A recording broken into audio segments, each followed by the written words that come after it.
It's the world's biggest carnival of democracy.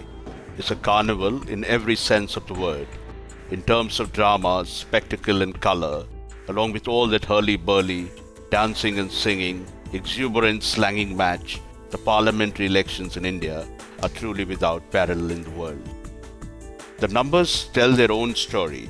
814 million Indians in a country of 1.2 billion people are eligible to vote in the 16th Lok Sabha elections that are being held in 9 phases across India from April 7 to May 12. The size of the electorate exceeds the total population of the 28-nation European Union, the United States, and South Asia minus India. Around 100 million people have been added to the voters' roll since the last elections in 2009. And here are some more factoids that are truly mind-boggling. Around 23 million voters aged between 18 and 19 are eligible to vote in this election, which is equivalent to the population of Australia.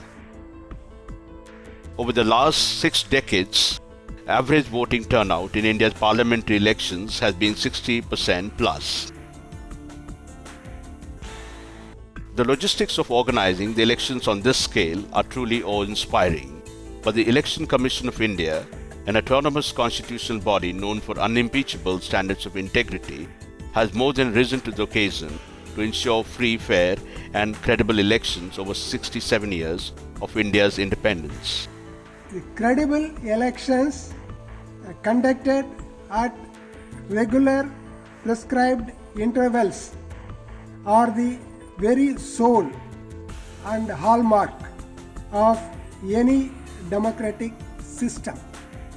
The Election Commission had deployed around 11 million plus personnel to ensure the world's largest democratic exercise goes off without a hitch.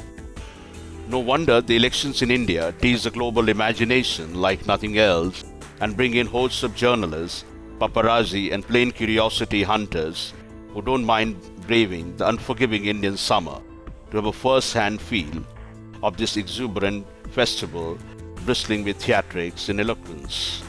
Going by the latest buzz, there are some 200 odd foreign correspondents who are crisscrossing the length and breadth of this country in a bid to unscramble what is clearly the most unpredictable and globally watched elections in the world.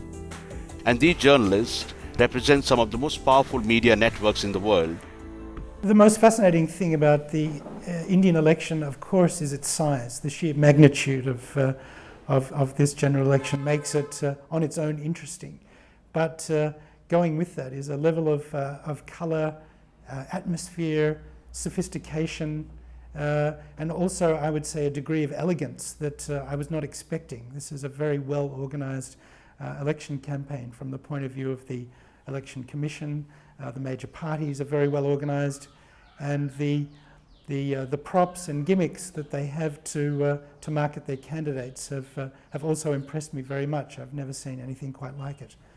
In Europe, whatever happens, people are completely astonished by the size of this election, let's put it that way, 800 million people going to poll, and not in one day, of course, even, but from 7th of April to 12th of May, which is more than a month. So I think everybody is in old Europe, where countries are still small, and Europe is not, such a big entity. So people are astonished, they are interested to see how it works. The global interest in the 2,400 elections in India is without parallel, and for a reason. Given India's growing diplomatic profile and the country's increasing intertwining with the global economy, the world has a stake in who gets to rule India and what he or she stands for. India is probably one of the most important countries in the world, if not the most important country. I mean, certainly China, the United States, India. Those are the 3 countries you think of when you're looking and thinking about global affairs into the future. One can understand journalists following the Indian elections with all the professional fervour they can muster. But this time around, a new genre of election tourism is shaping up. Touted as a Kumbh Mela of the world's largest democracy, tourism industry impresarios and managers are offering election-themed holiday packages to foreign tourists. Varanasi, the world's oldest living cosmological city, is attracting droves of curiosity-struck foreign tourists who are not seeking salvation but are looking to experience the much-hyped electoral contest between the BJP's Prime Ministerial candidate Narendra Modi and Aam Aadmi Party chief Arvind Kejriwal. In a world where democracy remains a distant dream for more than 3 billion people, the exhilarating spectacle of millions of Indians voting to elect their rulers is an exemplar. What is more, the elections in India, despite the sheer magnitude of the exercise and mind-boggling diversity, have been remarkably free of violence or bloodletting and have consistently scored high on credibility. In the near future, India looks set to retain the distinction of being the world's most populous democracy, and the parliamentary elections in India will remain a veritable carnival and the keeper of the world's democratic dream.